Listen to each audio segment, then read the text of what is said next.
I just wanted to run through the specific immune response. Okay, so in the previous video, we looked at the general defense system, which encompasses the first line of defense and your second line of defense. So now we need to look at the specific immune system. Now, the specific defense system comprises really of B lymphocytes and T lymphocytes. Okay, so we need to firstly now recognize the difference. Both of them are produced in bone marrow. The B lymphocytes mature as well in bone marrow. That's why they're BB, bone marrow, mature in bone marrow. And they produce antibodies. So we would have spoken about lymphocytes before. Large nucleus, remember LL, large nucleus, production of antibodies. So the B lymphocytes do make antibodies. But look at the T lymphocytes on the right-hand side. T lymphocytes are made in your bone marrow as well, but they mature in the thymus. Remember we spoke about the thymus gland in your chest area, production of thymoxine, or thymosin, sorry. So we talked about the thymus gland before. They do not produce antibodies though, okay? T lymphocytes do not make antibodies. Now, I just want to quickly run through this text first and then we look at the diagram. So you have millions of B lymphocytes or B cells that are dormant in your body. And then what happens is that when a pathogen invades, the monocyte engulfs the pathogen and displays the antigens on the surface of the monocyte, okay?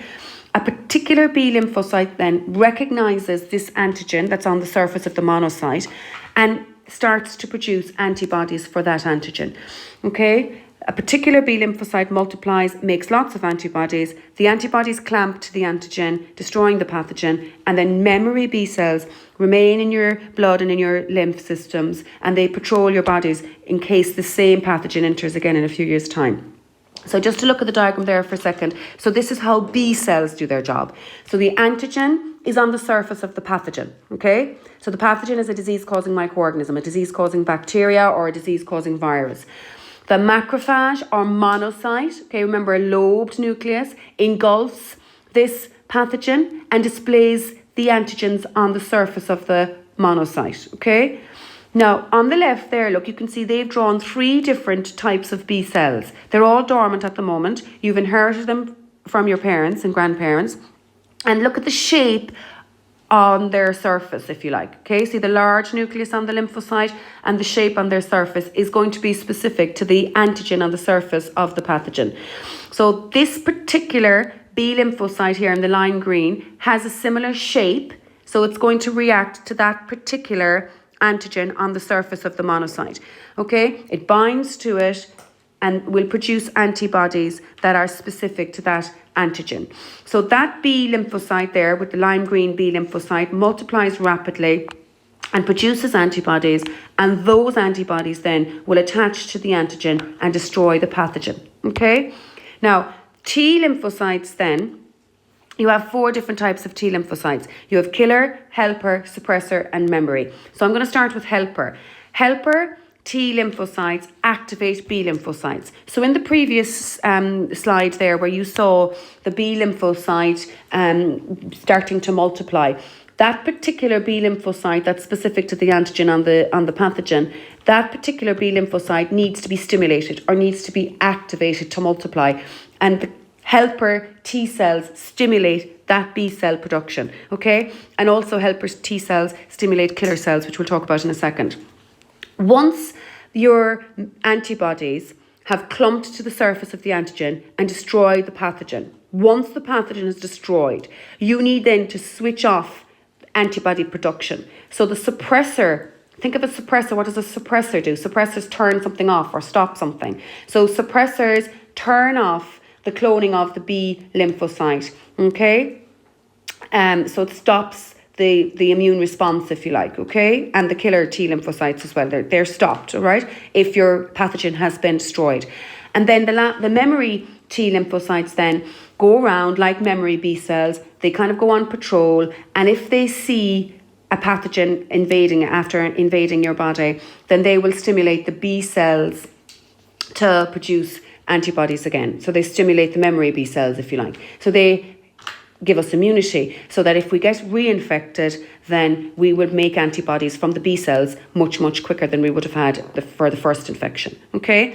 Finally, then, killer T cells attack abnormal cells. So these would be like cancer cells or maybe virus-infected cells. And how they work is they produce a chemical called perforin. And can you see the perforin here? So the killer T cell is attaching to the surface of the abnormal cell, and it's injecting in perforin, which kind of causes pores to develop in your cell membrane, and water now moves in to the cell swells up and eventually bursts. So it's a way of attacking virus infected cells or cancer cells without antibody production, because remember, T cells don't produce antibodies. So killer T cells, you need to remember the word perforin.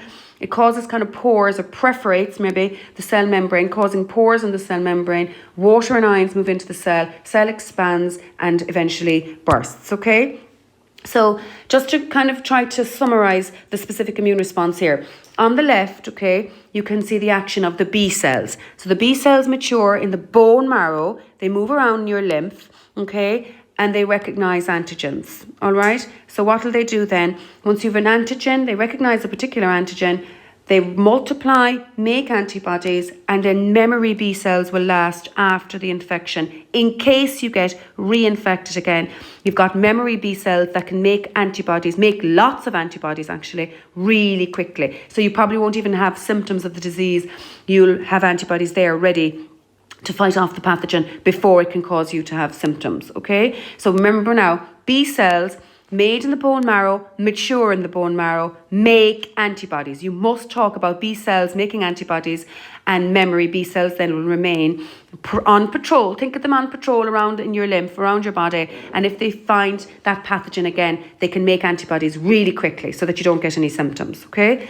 T cells, again, are made in the bone marrow, but these will mature in the thymus gland, and they do not make antibodies. They have different roles, if you like. You'll have to remember the names of the 4 types of T cells. So you have helper, killer, suppressor, and memory T cells. Helper T cells help your immune system, if you like. So they stimulate the B cell that we've spoken about on the other side there.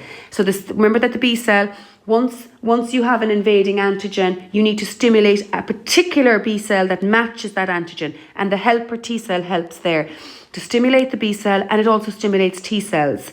What do T cells do? They try to destroy abnormal cells, so like cancer cells or virus-infected cells, by injecting a perforin into the cell, which causes holes in the cell membrane, which allows water in, the cell eventually bursts. No antibody production.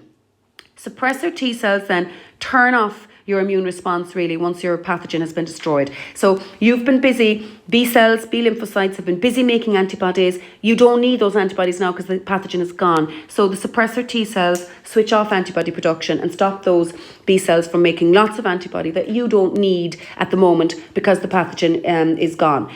And then the memory T cells, if the infection occurs again, if that same pathogen enters again, it'll stimulate memory B cells to start to the production of antibodies, and it'll stimulate the killer T cells. So it starts to, switches on your immune system again really quickly if the same pathogen reinvades. Now, just want to quickly have a look at this graph. Sometimes they'll draw graphs like this. Look at the y-axis is the concentration of antibody, and your x-axis here is the time for first infection or first vaccination. So say, for instance, I come exposed to flu or something, okay?